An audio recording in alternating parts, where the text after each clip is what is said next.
Hi, welcome to the movies. I thought I'd put up a fun picture up there. I'm going to have to stop turning around. This is kind of the classic view of C++, right? It's fast. It's just not necessarily the easiest language out there.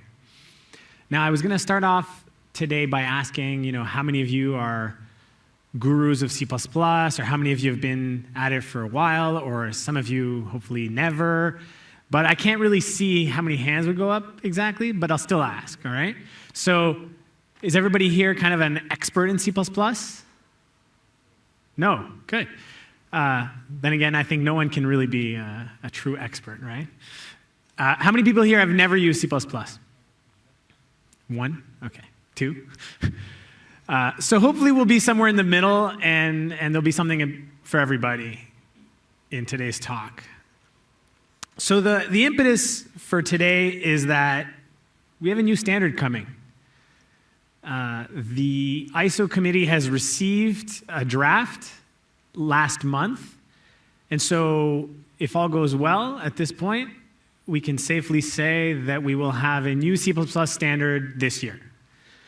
And the name, because we're not very original, is C++ 11, or 2011. This is the one we used to call C++ 0x because it took so many years to make. We thought it was going to come out in the 2000s of some kind. And then the X became hexadecimal, and now it's 11. But at least it's done, and it's a pretty big deal. It's a huge standard. This is the most significant changes to the language since the 90s, since the introduction of templates. And there's so much to cover that there's no way I can tell you all about it. And so in thinking about what to talk about, what is the most relevant pieces, I've tried to think about what is C++ really good for? What is its value? And the best answer that our team has at this point is it's about power and performance on any platform. I'm not going to spread the line of it's all about only Windows. The reality is we live in a heterogeneous world. There's a lot of kinds of devices. And if you want to get the maximum power and performance from any device, C++ is the best choice. So what do we mean by power and performance? So when I think of power, I think of unlimited access. If you want to use any piece of hardware that is attached to your machine or that is inside your machine, you can. Whether it's having to drop down in C or being able to use it at a nicer level in C++, the fact is you don't need to wait for someone to wrap the APIs. If it can plug into the computer, chances are you can talk to it in native code. And that's what power means. We would never change C++ in such a way that you would not be able to use every aspect of the machine. That goes against the philosophy of the language. Now, performance, that's the bread and butter of native languages, yeah? So having the best speed possible is what performance is about. And the definition of that is changing as we enter a more kind of parallel world. But the fact remains that the goal and ethos of C++ is about speed. On any platform, like I said, is simply a statement about the fact that it's a standard, the fact that by definition, we try to compile it on all of our platforms, and we do, and then others make sure that the language works elsewhere. So if you don't like having things preventing you from accessing machines, C++ is the only way to be high level and yet fast and on every platform. So I figured I could get a couple of quotes that would say it better. And these are from Bjarne Stroustrup, the inventor of the language, talking about the new standard. And what I thought was interesting is he's basically stating that we're now closer to having that high-level abstraction without the loss of efficiency and native access to the machine. And this is kind of important, right? because as you try to be more and more productive, and you have to write code using more interesting constructs. And it's nice to know that you can do those things in C++ without compromising on performance. And this was a more interesting quote for me, which is, if you approach C++ the way you did in the 90s, you're not going to get kind of the most out of it anymore. The language has definitely changed a lot. It kind of grew out of, compatibility with C, and then let's add kind of new programming paradigms, not just object orientation, but genericity. But the fact is, it's really evolved, and it has a unique value that if you start from a C approach, you're not going to see it. So his argument here is that we should actually change the way we teach the language. And now I can't necessarily achieve that in one session, but I'm going to give it a try. So I'm going to go over some of the base concepts. I'm not going to go through, what a for loop is. But I'm not going to just focus on what's new in C++ 2011, but kind of look at that through the prism of basic functionality that the language provides and what are kind of unique capabilities in the language. So, the very first thing, which I think is probably at the core of what makes a C++ developer productive, which is programming with values. Now, who can tell me what a value is in terms of programming? You can just shout it out. Anybody? It's a tough word, I guess. No, sorry, I got an answer over here. Primitive. It's a primitive. A value is a primitive. That's a really good definition. In most languages, you can only get value semantics and get value from a primitive. So integers and things like this. But that's not the only definition. A value, I think, you could define it as something that has no state, right? It doesn't define the storage for the data. It's the data itself. That's a value. Now, in modern languages, people use this term in all sorts of different ways. It's used in functional programming a bunch, because a lot of times there you're working with immutable values. And to keep it simple, I think of it as either no state, or if you have state, finding a way to provide you deep copy semantics. Otherwise, you don't have the right meaning when you use those variables. Well, sorry, those values.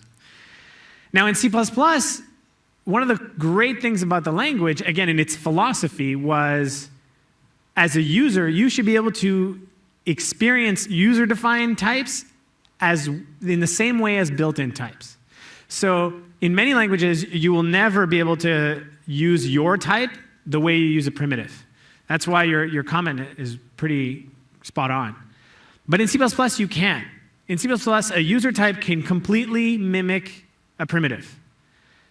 Now, why is this kind of neat and important? Well, look at this code. This is C# code, okay? Although it could be almost anything. This looks ridiculous, I think, to most people. Everybody agree? Like, you would not check for null on an int. And in fact, this would, in C#, this will compile with a warning, telling you this is a useless comparison. And in C++, this would fail to type check if you used a null pointer. But let's take a look at this code. Now, this looks the same, and of course you would check for null. So what makes bar and int so different? And in a lot of languages, it's simply the fact that you didn't define it, and all classes derive from kind of a base object, and to support all that polymorphism, they are not treated as values. They're treated as references and variables. So in C++, you don't have to do this. You can have bar operate just like it did on the left side. And in fact, that's how this code should behave in C++ if you wrote your own bar type. So now let's put this in practice. Right? How do we want to put this in practice? I'm going to create an arena. This is going to be our demo today. And we're going to have a bunch of fighters that fight each other. So we're going to define this fighter type. Okay? And at its simplest level, a fighter would have a name and some health, right? Some kind of health value. If you define it like this, It just works. This is not that impressive. This is what in C++ people tend to call plain old data. And in C#, there are very similar constructs as well with value types. Now, that initialization will work, and that assignment will work. And it will do the right thing. Now, the reason is the compiler is able to generate the right code given that it's just data. And in fact, string is not just data, but string knows how to copy itself. But that's cheating right now. Let's not think about that. Now, what if we wanted more from this fighter class? We wanted, for example, to have dynamic data. Maybe he has his bag of loot, yeah, and we need to create that dynamically, and it's going to be it's a resource that we'll have to manage that way. If I added that in and didn't create a constructor, then it wouldn't even initialize the data. But the bigger problem now is that copy from Lisa to Bart, from Bart to Lisa, doesn't work anymore. At least it doesn't do the right thing. It creates a shallow copy, right? Because the pointer for data won't walk the whole data set and copy it in. So what do we do? Now we've broken the value semantics, and you can't use fighter the way you'd expect to. You can't use it like an int. So you have to do a bit more work. This is what I meant by you can achieve the value semantics, which is a really powerful thing. It just requires a little bit of forethought. So let's walk through what it means to make a C++ type that is usable like a value. So the first thing is we need to find a way to copy it correctly. Right? You need the deep copy semantics. So the way I would do that is by adding a copy constructor. So it takes a reference to another fighter. That's the function you see there. And just takes all of its members and copies through the data. So it takes a copy of the name, a copy of the health, creates its own new data, and then copies all of the data in. And now you have a new fighter. So this should work, right? Now you still need to be able to assign into one. So copying and assigning is a little bit different, but that's not a big difference. So to complete this, you just need to add an assignment operator, which is what you see at the bottom. And I implemented it in terms of swap, so it's kind of clear. So we have this swap function, which just knows how to steal from one to the other. And so it takes the fighter on the right and takes all of its members and just swaps them with the ones on the left. So what the assignment operator is doing is simply saying, let me copy the fighter that was passed to me. So that's the parameter fighter, O. And from that copy, I'm going to swap myself with all of its elements. And that doesn't create a second fighter, because you're kind of an empty shell and you're just grabbing all of its members. But you'll still get a copy. That's the whole point. But the copying is happening actually in the parameter list, right? The compiler is generating it for you. So this is great. Now we have a giant dynamic array that is copied over, and this works correctly. I can use this in that original code without having to worry about its behavior. Now this is great, and anyone who's programmed in C++ for a while must notice that there's something missing here, right? Something I must have forgotten that's really important. Okay, I'll give you a hint. It's not the last thing here that I was expecting. This is the new part. This is saying, well, what if it's really expensive to make that copy? And I want to just, swap the pointers and just move all of that data across when I can. So sometimes you need a copy, right? So if I go back, Bart and Lisa should both exist at the end of that assignment. But the fighter that comes out of the helper function, getFighter, it's creating one and then passing it into Kirk. That one doesn't need to live on, right? It's going to disappear as soon as I exit from that scope. So that temporary object doesn't deserve to have its own, to create a whole copy. What I really need to do is create its data and then steal it when I give it to Kirk. That's kind of the way you want to operate in terms of being efficient while still providing the right semantics. So this was an area where C++ up until now gave you the ability to have the right semantics in terms of copying, which is necessary to be a value, but wasn't efficient in so many cases. And that's a really big problem, and most people kind of then didn't use this technique, which is really, really at the core of C++. So with C++ 11, we now have the ability to use these R-value references as parameters. So I have here at the bottom a constructor that takes an R value. An R value, think of it as something that cannot be assigned to. So it's another way of saying in many cases it's just a temporary. I can take its data because no one else will ever look at it. So what I do in this constructor is say, create nothing for my data, like the head points to nothing, so I don't create all this huge data, and then swap the pointers. And it's a very efficient way of getting the stuff out of O without having to copy it all.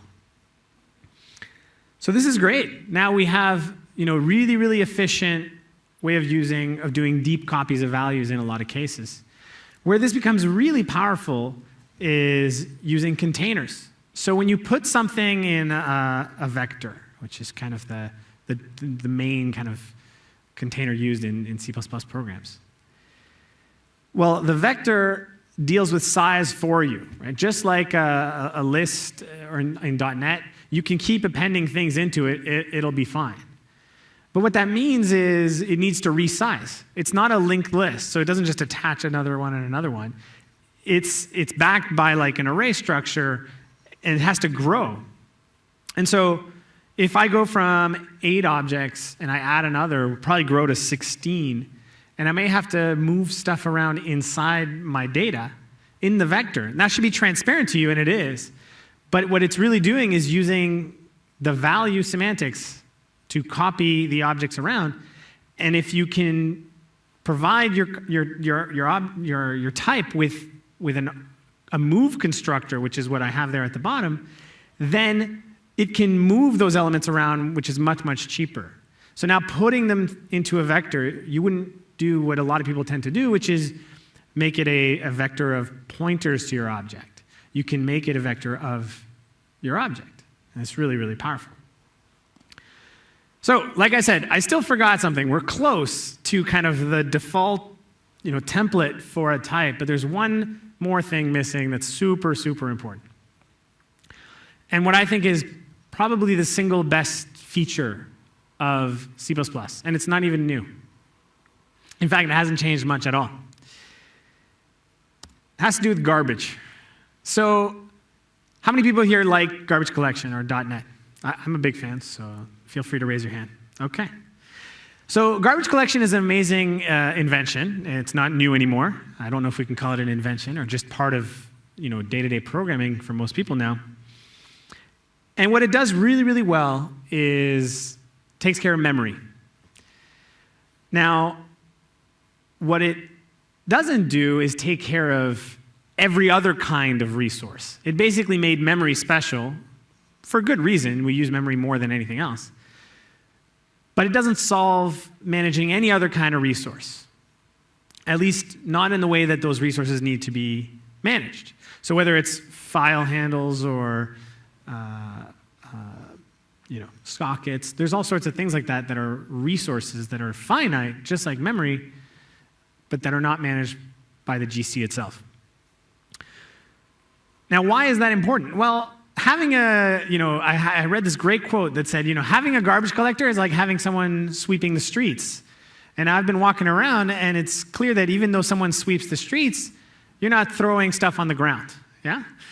It's not an excuse to be lazy and just throw stuff away. And this is true even, for really good managed programs, you actually have to pay attention to the speed and the way in which you're allocating things and using your resources. So let's be concrete. Let's take an example and compare C# and C++. So this is writing out to a file. You all must have done this at some point in your careers. So is anything wrong with the code at the top? This is C# code. Anyone? There's no closing of the file? Is there a foo? There's a foo. It's not a file. Well, I did that to do that. I actually did that on purpose. I fooled myself. Foo is an alias to file, and I did that so that you think about this code in a generic sense, like you might see this anywhere in the wild, but it's really just an alias to file when I was writing the code. So it worked. It fooled me. I forgot. But I didn't close foo, right? I didn't close the file. In fact, when I see foo, I don't even know that I should be closing it. And this is an interesting problem, right? As a consumer of an API, how do you even know that you might need to close or release that resource? How do you know that there's a resource backing that class? That's not in the type definition in .NET, right? Or in Java, for that matter. So what do you do? And in C++, if you look at the code below, that's actually C style. I'm creating a file pointer, and same thing there. I don't know that I need to release that handle. It's not clear there either. So in both of these pieces of code, there's something that you need to do as a consumer that is not made obvious to you. And that's just not really great API design. So the first thing you could do, right, as you walk through this is you might say, well, the file API, the foo, it raises exceptions, and I should probably catch those. So you could write code like this. I could create a null foo and then open the file. See, it's like I'm file and foo, it's having fun with it. And I can catch any exceptions that come out of that and write them out and then throw back to the next guy. And then figure out that I have to have a finally block, and that's where I do the closing of my resource. Now, this is not super intuitive. You'd have to probably read some documentation in order to do this right. The compiler doesn't tell you to do this, right? It doesn't force you, especially not with the exceptions. And it's not even fine-grained in the sense that without the finally, you wouldn't be closing necessarily in the right spot. So this is why finally is really key. On the C++ side, it's not that much better. The only difference here is I don't use finally. I just finish the scope and close the file there. At least I separate the two exceptions here, but that's because the first API doesn't even use exceptions. So you use this mix. It's not ideal.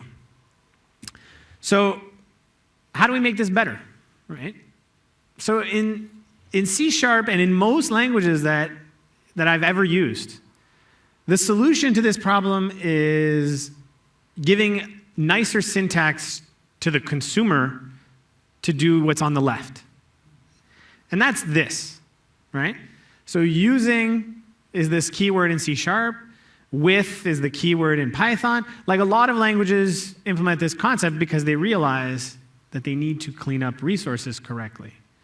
And they don't want to have every API user figure out what is the right way to close the thing or release the thing.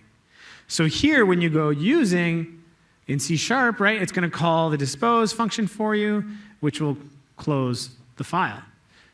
Now, when is that going to be called? Now, what line of code here? Does anyone know? Is it going to be called where my cursor is, leaving the example function? Is that where it'll be called? Anyone think that's the case? No. It's garbage collected. You can't predict when it's going to happen, but it will happen. So that's an interesting guarantee, right? When you use using, we guarantee that the resource is going to be finalized. You just don't know when. So you don't have to worry about it not closing.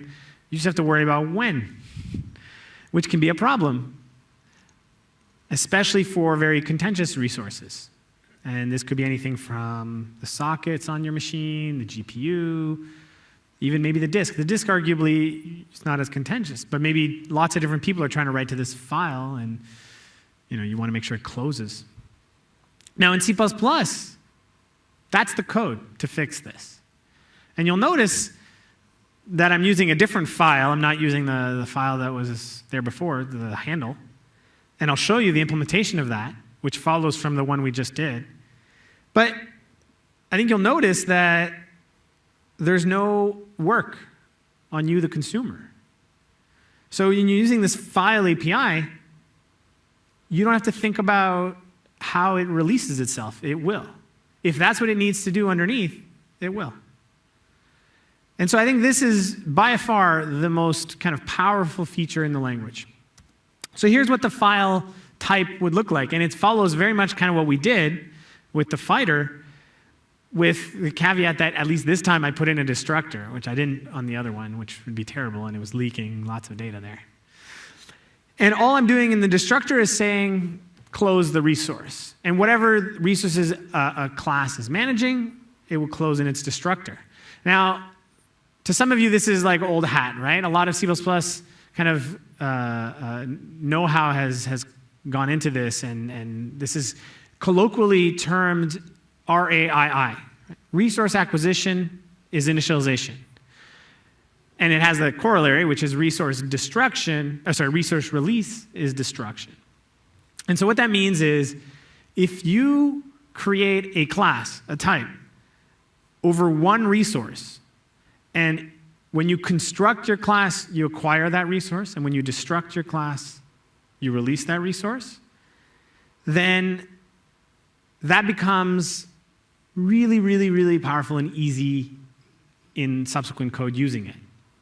It composes really well, because if I put two files on the stack there, they'll both be closed correctly. Even if one of them succeeds and then the next one throws exceptions, the first one will unwind correctly.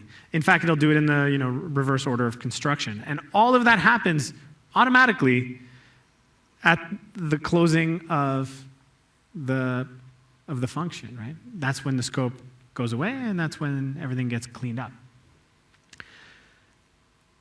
So it's not a ton of work, right? What I'm doing here is a constructor, a destructor, a move constructor you noticed here, the second function. And you'll notice that I forgot to make it call swap, but you would call swap inside. And there is no way to copy my file API. So I've embedded the non-copyability of a file into my class. So as an API, this becomes really, really powerful, right? Really well designed. I can put a file anywhere. I can use it like a value. I can put it in on the stack and pass it. And as long as it can do that without copying the file itself, which will be figured out at compile time, then it works.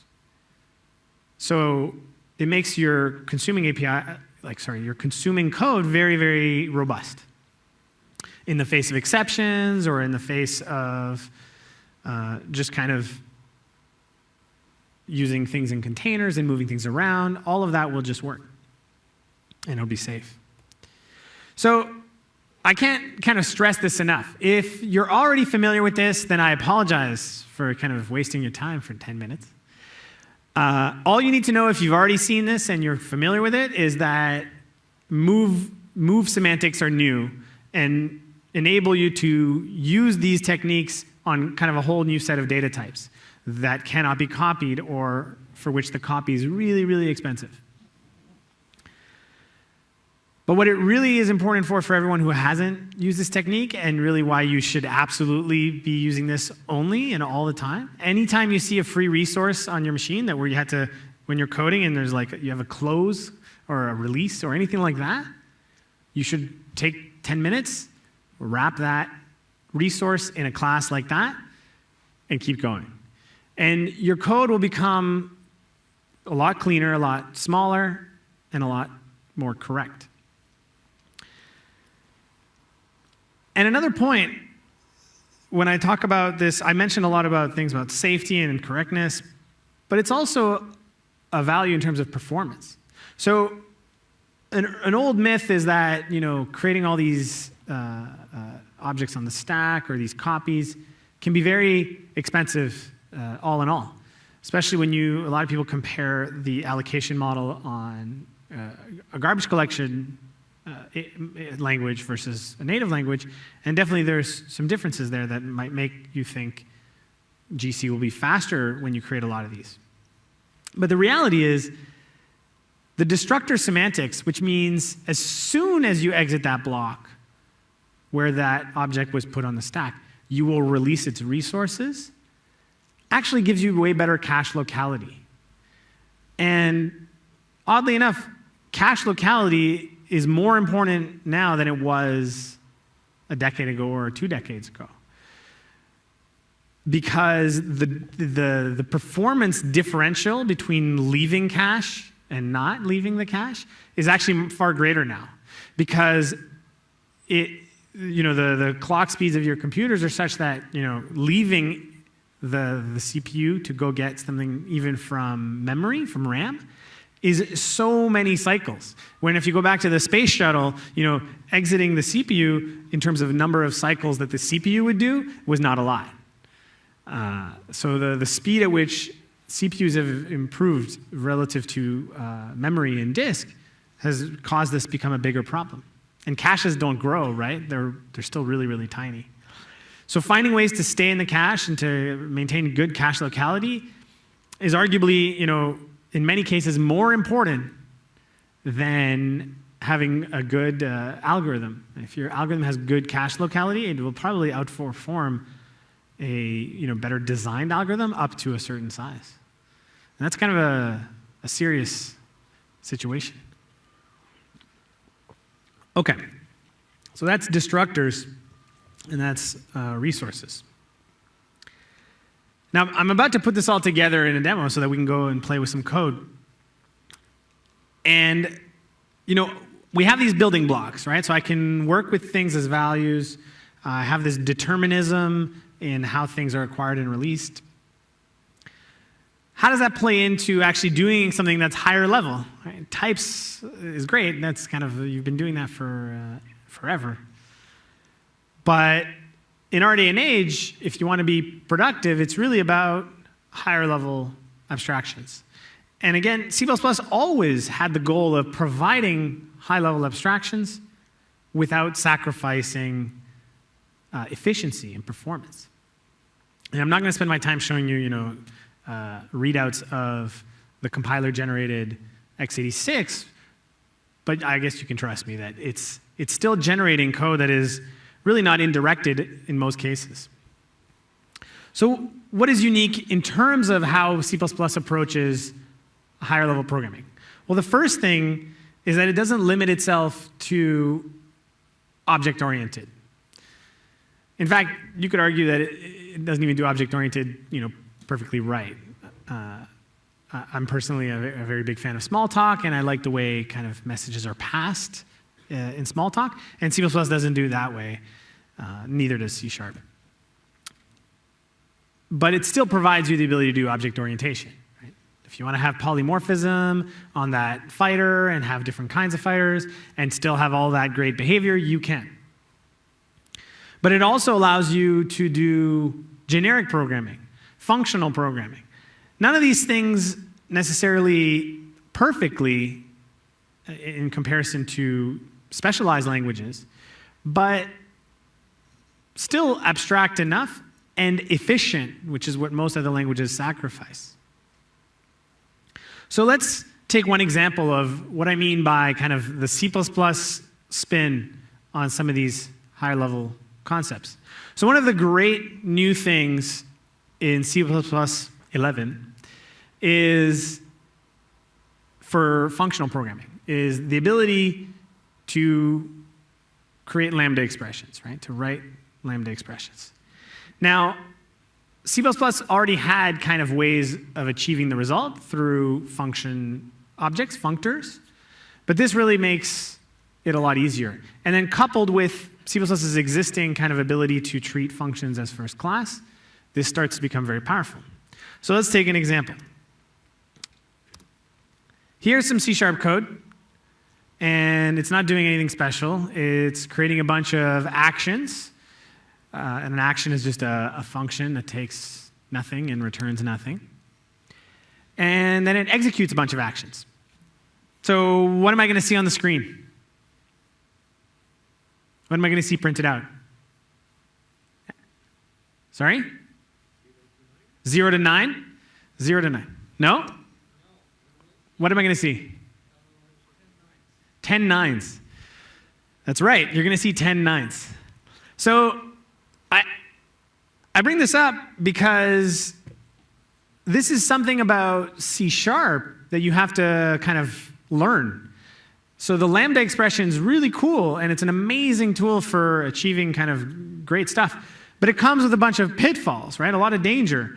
You have to understand why you're not getting the value 0, 1, 2, 3. You're getting the last value. And that's because it's not actually capturing the value in that lambda. It's capturing the state, but it's hoisting those as variables and referring to the same variable. So if you wanted to get the data, if you wanted to get the value, you'd have to do this. You'd have to make a copy. And it gets worse. What if counter was not a primitive, right? Counter was a foo or a bar, like in our previous example. Then going, foo copy equals counter wouldn't even copy the counter. So you'd have to do a lot more. You'd have to do a new. You'd have to go foo copy equals new, foo with the value counter.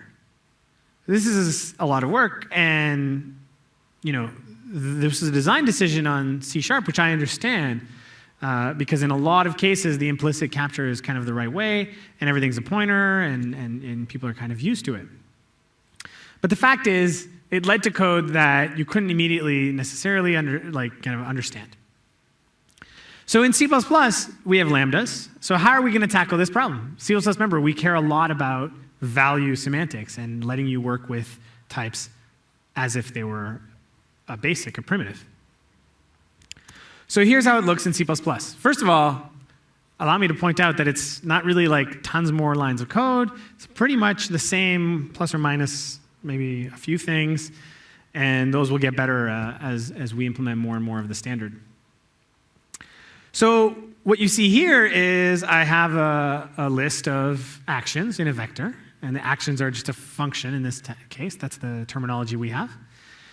And function is a type in C++ 11 that we already have available in the compiler today and in our library, which essentially wraps all forms of callable things. So it could be a function pointer, it could be a member function pointer, it could be a functor, it could be a lambda. So it's really nice because I can pass in whatever I want, anything that's callable, and it'll just work. It's a very, very useful type. And so what I'm doing is I'm pushing back a new lambda expression, right, that I'll demystify in a second for those that haven't done these before in C++, and I'm outputting the value of the counter. Now this will behave the same way as the original C# code, because I made it explicit. You see that square bracket section with the ampersand? This is the kind of unique approach that C++ has for lambdas. What that's saying is, don't just capture my scope implicitly. I want to capture it by reference. So whatever I use inside this lambda that I need, I want you to capture a reference to it. This would be the same thing as passing it like a const int ref. Make sense? Now, using equal, I could go the other way. Equal, I'm saying, pass me the things I use by value. And if you think of this in a function, it would mean like taking a parameter of type int. So in one case, it's like constant reference. In the other case, just an int. And by and large, those are the two types of parameters you would take in a function, right? Either you're taking by value, or you're kind of ideally just observing a reference to the thing. And the other, all the other things that you can take, like pointers and non-const references, all those things, you should be careful. Those should be your two defaults. So what this does now is it'll print out 0, 1, 2, 3 because it's taking a copy of counter. Now, this is really useful in that it's not just for primitives. This will just work. So anything that is properly implemented, like that file, like our fighter, If you say equal, you'll get a copy. And if you say ampersand, you're going to get a reference. And if you can't take a copy because something is not copyable, then it won't work. You'll have to take a reference. And that's kind of how it works for a lambda in C++. So this is what I meant by we still focus on giving you control and efficiency while providing higher level abstractions. So this is not, a lot of colleagues that don't have any experience with the language. When I first showed them lambdas, they tend to, get scared. Their eyes go big. They're like, what are all these characters? But I hope it makes it seem like it's not that kind of mystical. And yes, it's maybe a lot of characters following one another. But lambda expressions tend to have that behavior in general. So let me pop over to some code, and then we'll put this all together and have some fun with it. Can everyone read the fonts? Is that big enough? Yeah? In the back? Okay. So we're going to create a game. I mean, I have most of the code here. We'll walk through it, and then we'll add some extra stuff. But we're going to create a game that creates an arena, and then in that arena, there's a bunch of fighters that will fight. Nothing terribly complicated. At the core of this is our fighter type. And it's very much based on what we were looking at in those slides. So I have a name. I have an unordered map of stats. So an unordered map is also new in C++, and it's a hash table. That's it. It's been in Visual C++ since 2008 SP1, and it's kind of the library component. It's one of the library components of the new standard. So the new standard comes with language changes and library changes. The reason it's called unordered map is, and this is also very classic for the C++ committee, because we're so late to add a hash table to our standard library, the committee was worried about other people's names for their own hash tables. So you would figure after all these years, 15 years of C++ and not having a hash table, everyone's implemented their own hash table. And in fact, Microsoft's provided a custom hash table in our library for a decade, hash map. And so they went for unordered map thinking this was probably a name no one had. And it still exemplifies kind of the behavior. So this is sometimes the sacrifices you make by focusing on compatibility in general. So I have a vector of loot. This is my my data, and let's create my fighter. So this is my constructor. Nothing terribly interesting. One thing I want to point out is this random stat function.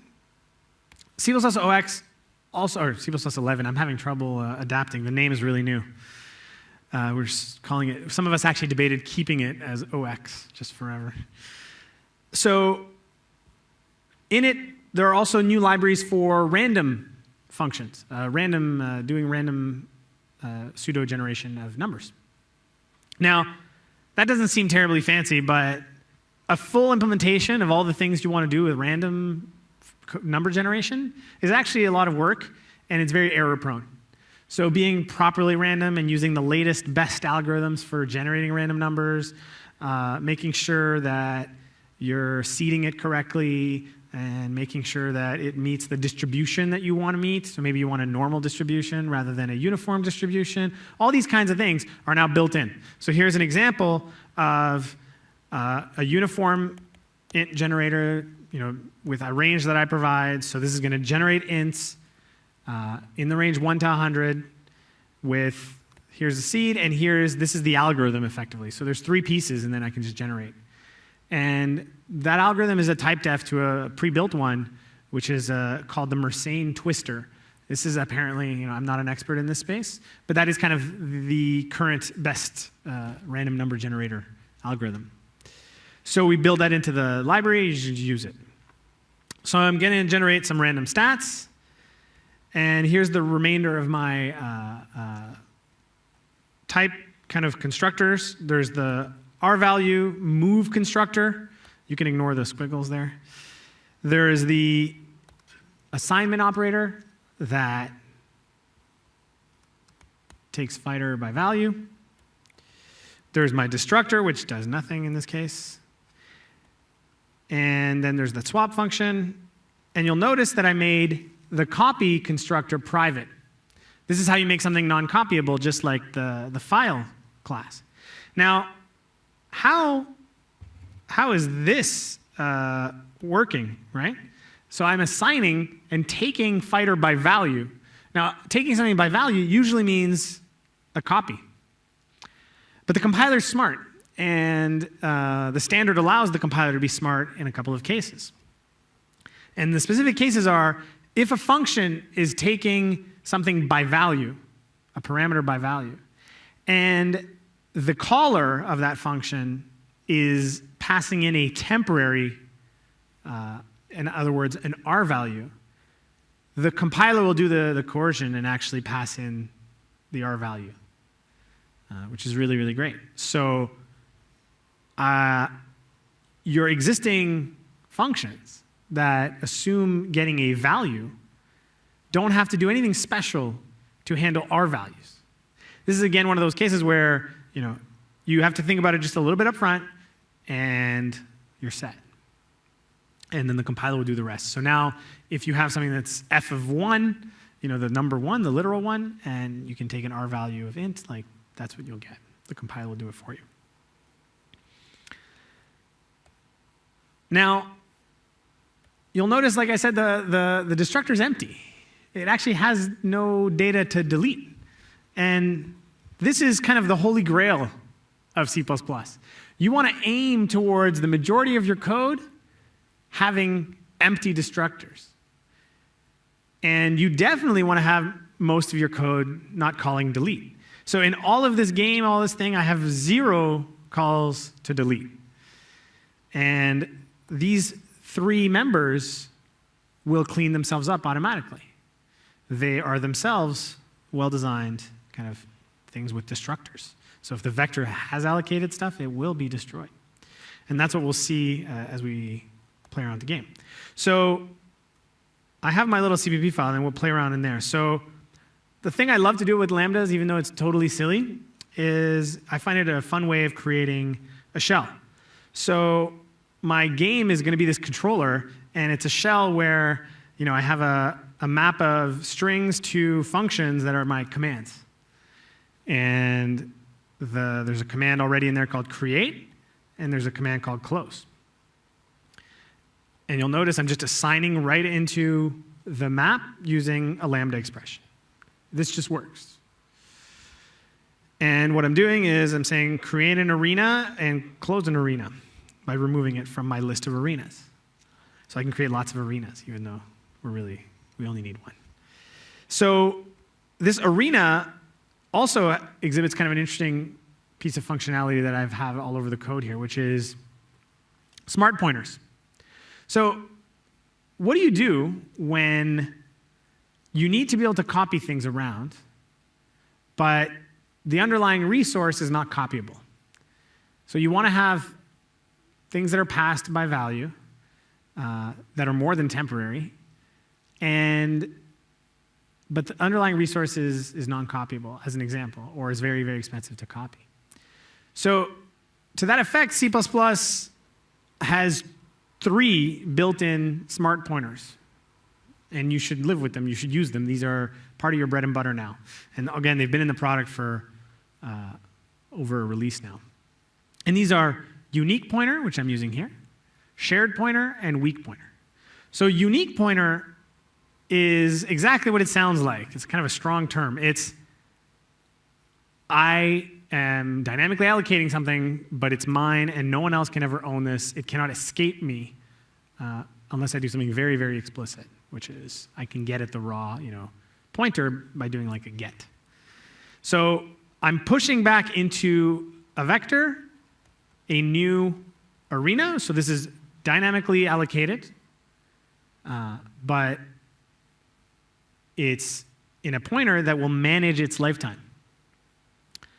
And unique pointers are not copyable, they're just movable. So as the vector gets resized and stuff, it'll just move these unique pointers around. That's on purpose. We don't want them to be copyable. In order to copy, you use the shared pointer. So I'll show you what that looks like, because I have one in here. I have shared pointers in my arena, right? So I typedefed a shared pointer of fighter to fighter pointer. And what that looks like is now I have a vector of fighters. Now, if I had made that a vector of fighter, that's the value, as opposed to fighter, a shared pointer to the value, then as the code I wanted to write, I want to pull fighters out of the arena, have them fight, put them back in, and you know, when they die, I want to remove them from the arena, right? All these kinds of things.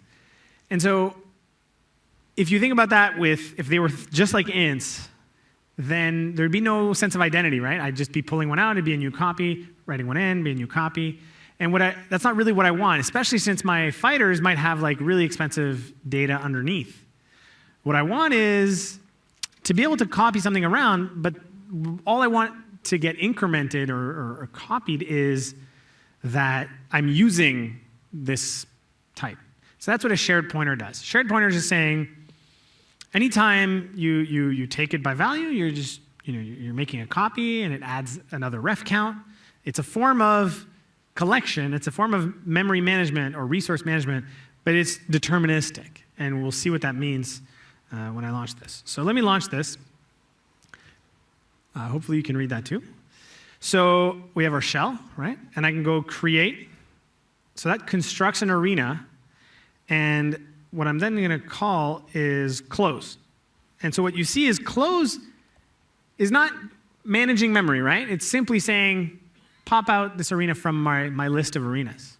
That's all. And as soon as I go close, with no delay, all of that gets destroyed, including the fighters that were created inside that arena. So the arena is a vector of fighters, or pointers to fighters. And the game is a vector of pointers to arenas. And the memory is just managed correctly for me and deterministically. And that's really key. We could write exactly the same code in C#. In fact, it would look the same, more or less. And what would happen after I pop it out of that list, it would have no longer anyone pointing to it, and at the next kind of round of GC, all that would get taken care of. Which, again, is great for memory up to a point, but it's not great for resources.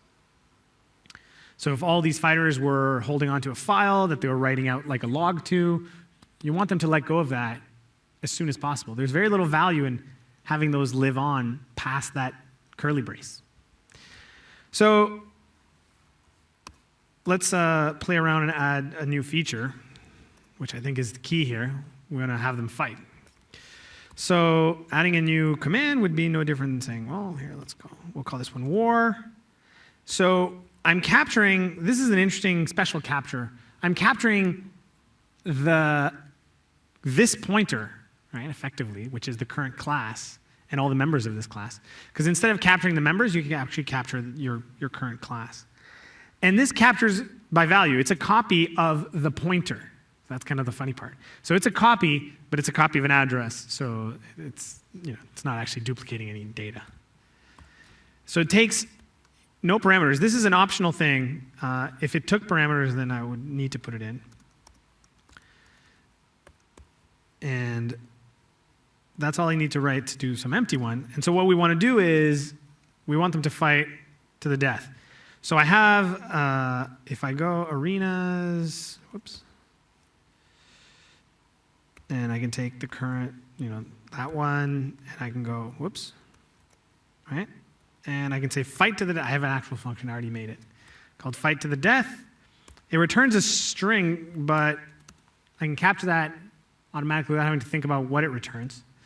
So this is the ability to do type inference, which is really key if you're writing all these kind of generic things, whether that is lambdas that you don't exactly know their type. So I'll show you an example of that. Or if you're using a container, let's say you want to loop through a bunch of fighters in an arena, and you don't want to think about, as a consumer, as the person who's saying, go through each element of this list, you don't want to think about what kind of list it is. That should be abstracted from you. That was the whole point of kind of the C++ algorithm, iterator, container kind of approach. So the way you achieve that is with auto. So you'll go, get me the iterator at the beginning of the container, but I don't have to think about what kind of iterator it is. It'll just be automatically inferred by the compiler. So that's pretty powerful. So, and then what we want to do is, let's say S is victorious. Whoops. All right. So let me run this so we see what that does, and then we'll take a look. So create, and then war. And as we go along, a bunch of fights are happening, and fighters are losing, and fighters are being destroyed. And then one fighter is victorious. And so that's when fighter 7 gets destroyed, because he won, but he's still around. So let me show you the code so this becomes clear. So fight to the death is saying, select, cause a fight to happen, which is this while true, and we'll go into that fight function. Assign the loser and the winner into two, smart pointers, right here. And I'm using this tuple approach. So the fight function returns a tuple of two fighters. Could be a tuple of 3 fighters, and I'm just assigning those values into those two variables. And basically, if the loser's health is now down to 0, we'll kill the loser. And if there's only one fighter left, if fighter's size is 1, we'll return the winner. So let's take a look at fight, because that's really the fun function. So first of all, it returns a tuple, also a new type in C++. What it does is, first, it wants to select 2 fighters at random from our list of all the fighters. Right? So we have 10 fighters. I want to pick 2 at random. So the way I implemented that, I went to a search engine. I said, how do you do picking 2 elements at random from a list? And basically, you iterate through the list, and as you go from the first to the next to the third to the fourth, you have a decaying probability that that person will be selected. Right?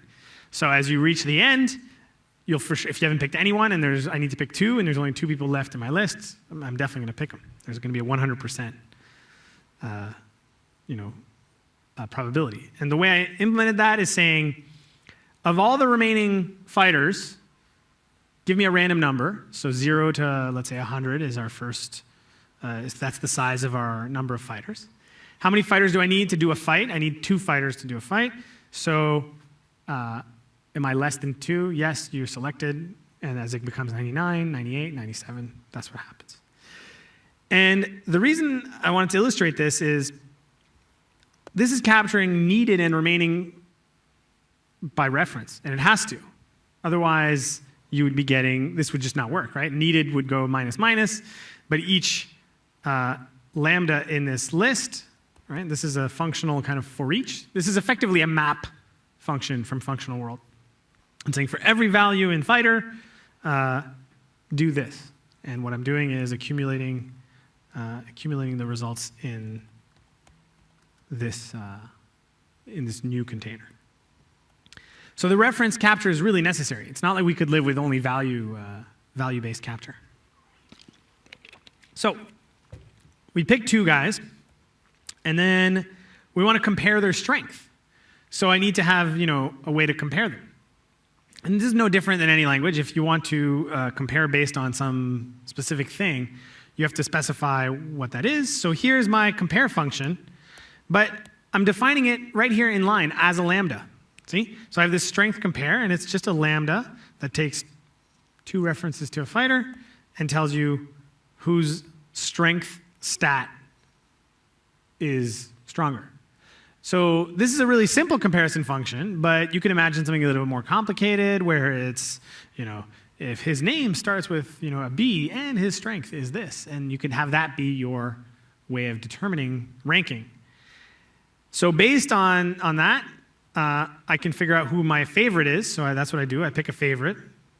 And then I say, well, the favorite, this is just another piece of little random math. I'm basically saying the favorite has advantage, right? So if he has a strength of 10 and the other one has a strength of 8, you have the advantage, but you still have a probability of losing of like 20%, basically. And I decrement the health of one fighter. Pretty simple. Again, you'll notice I'm not deleting anything, right?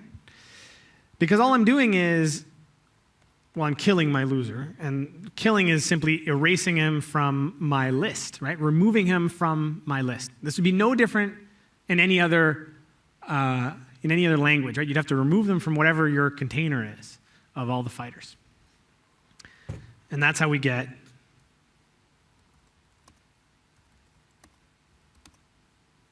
That's how we get this kind of fun fighting in the back. I had too much text output before. Whoops, there we go. Now, I talk about genericity and how C++ enables you to do this well. Here's a way of illustrating that. So instead of an array of fighters, right, let me make it a list of fighters, right? And needed will be 2.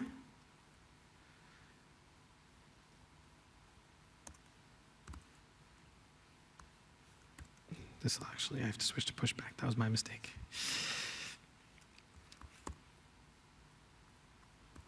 So all I wanted to show you is I can make it a list of fighter, and the consuming code, apart from that one assumption about random access, it'll continue to work. So I'm able to write highly generic consumption code of my containers, whether they're vectors, lists, arrays,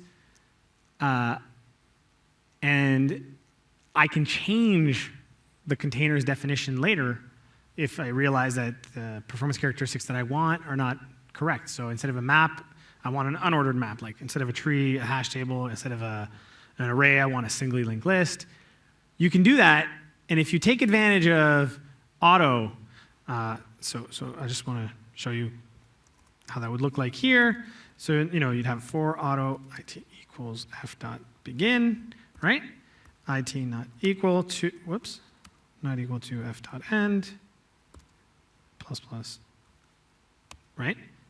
So this code is highly generic.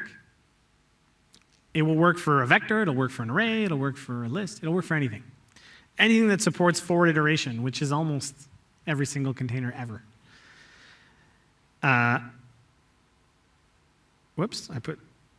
Yep. You gotta love IntelliSense, right? When it's there, it's really great. So genericity is a core part of the C++ language. And it achieves it through compile time genericity, which is the kind of key difference with other languages. So at compile time, I know that this is a list iterator. And a lot of that type inference and Lambda stuff gets inlined as much as possible and directly as kind of the types. There's not a lot of layers of indirection to say dynamically invoke this and that and this and that. So to get back to this, there's one last thing I think I didn't deliver and I wanted to add at the end, which is I talked about power and performance with higher level kind of expressibility. So performance nowadays for sure does not come from a single CPU anymore. If you really want to be fast, you got to go multi-core. And you could spend lots of new talks just talking about parallel programming, whether it's native or managed or anywhere. My colleague Bart Desmet, I don't know if anyone has gone to his talks, he likes to talk a lot about asynchronous programming, and it's eye-opening and it's very important for all of us to learn about it. For C++, a lot of the pieces that have come together in this new standard are actually what enable C++ to really play in the game. of concurrency and parallelism.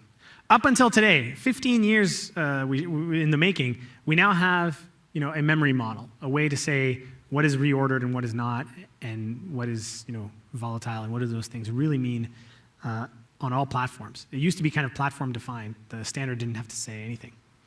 So that's changed. And then with all these kinds of tools like lambda expressions and genericity, you actually get kind of the ability to write really good parallel code. So I'll give you one example of that with the same code that we were just writing. So I have this GUI app, and I just included the same code in there, and I wanted to show you what I'm doing with it. So same code, and here I am creating an arena on the stack, passing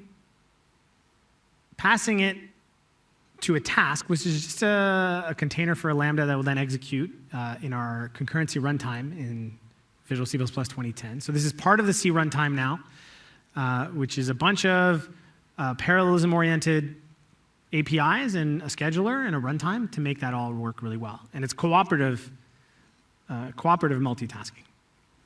So this is saying make the arena fight to the death, and when that is done, right? So this continue with is like this function that says when you're done with that, take the result, pass it into as a parameter to this next Lambda, and do that. So here I have another Lambda that takes a string, which is the type of task, and puts that into a message box. So the reason I'm showing this is a GUI app.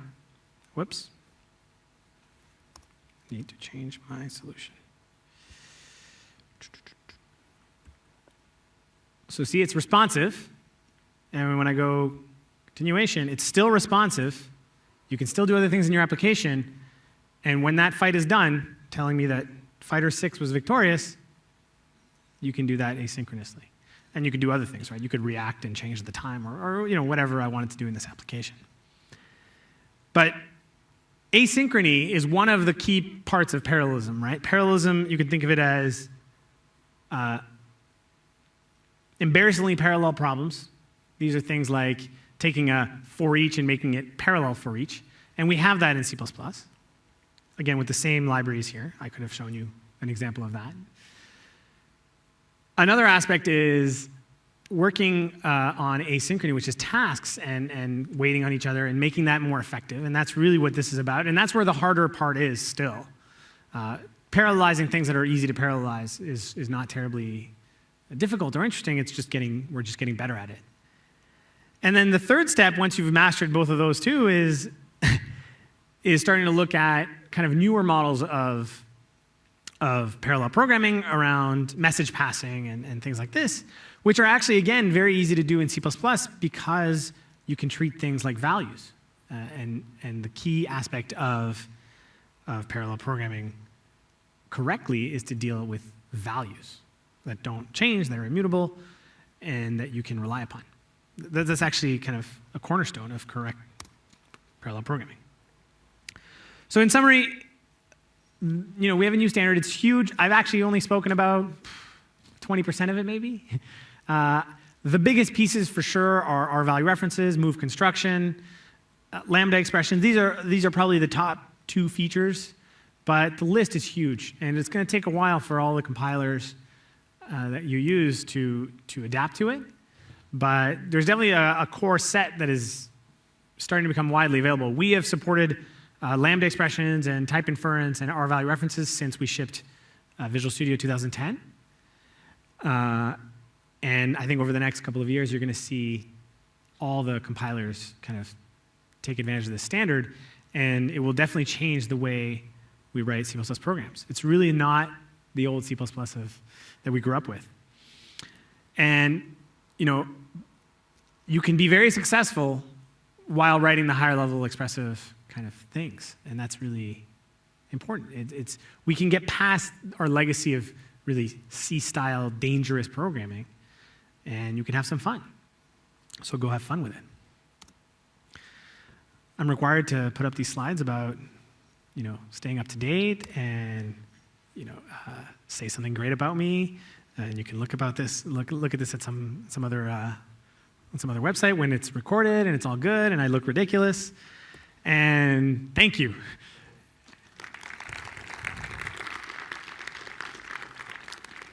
So I'd love to take a question or two if that's possible, but yeah? Okay. They said okay. So question, yes, right there. Is there support for detecting cyclic references? This is the eternal question, right? There's debates of emails that go on for pages and pages and pages on our team about this. So detecting cycles automatically, no. And this is where garbage collectors win. If you have types of code that is heavily depending on cycles, GC is going to work better for you. That said, it's probably a bad place to be to have a lot of that kind of code. So what you can do in C++, the solution to that is a weak pointer. Remember I said there are 3 smart pointers? There's unique, shared, and weak. And weak is basically saying, don't take a ref to that pointer. So that's the way C++ would deal with cycles. Anybody else? Anything? Nope. Okay. What's your favorite C++ feature? Anybody? Yeah. Oh, nice. You're doing this on purpose, aren't you? Yes, variable number of arguments and templates. That's a really, really, really great feature. We don't support it yet. That's why you're good. I'm not going to lie. We don't support it yet. We want it. We want it really, really bad. This is simply a matter of, you can only do so much at a time, and a lot of times you don't want to risk changes happening. So when we were implementing a lot of the features we already have, like lambdas and R-value references, even the standards still had bugs in it, right, in the document. So the spec has actually technically changed, and there's a couple of things that are supposed to work that don't work in 2010, because at the time, even the implementers of the language didn't know yet. So we'll get there, yeah. And then you can write your Haskell code in templates. This should be a whole talk on metaprogramming at some point, next year. Okay, well, I hope you guys enjoyed that, and I'm happy to take questions here now. Thanks.